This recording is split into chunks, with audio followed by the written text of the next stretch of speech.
Okay, so let's dive into this.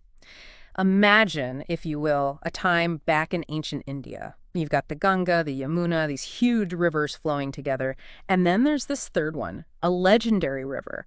But what happens when one just vanishes?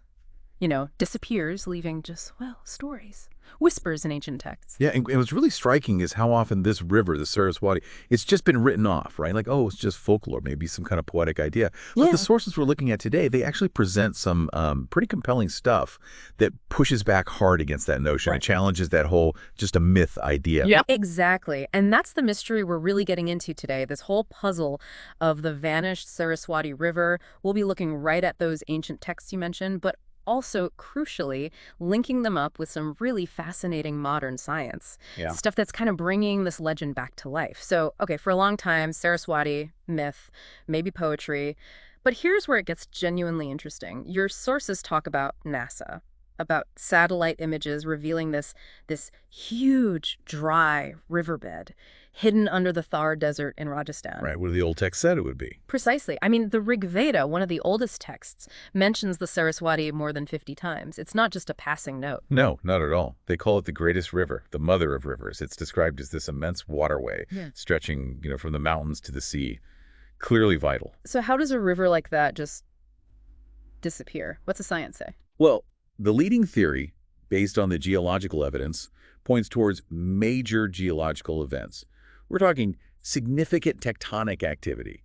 Think massive earthquakes, the kind that can literally lift up parts of the Earth's crust. Wow. Yeah, and that kind of upheaval could absolutely divert or block a river's source waters, change its entire course, Okay, so earthquakes. and combine that with climate change. Specifically, evidence suggests a long-term weakening of the monsoon patterns over centuries.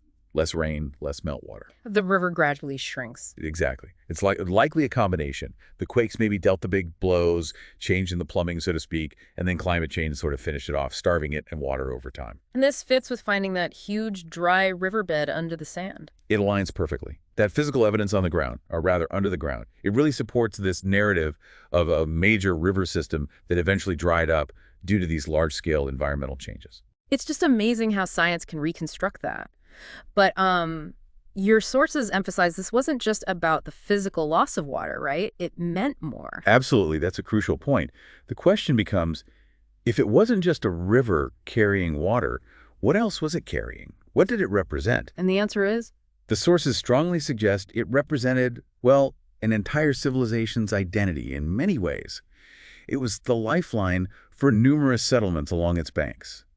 Think thriving communities, culture, spirituality, all tied to this flowing water. So its disappearance was more than just an environmental event. Much more. It wasn't just about the landscape changing. It was about a core part of their world, their history, their story, literally getting buried, becoming lost for a very long time. A whole chapter of history submerged under the sand. It's quite a thought. It really is. So what we have here is this incredible mix, isn't it? Ancient texts preserving memory and cutting-edge science, like satellite imagery, suddenly providing the physical proof.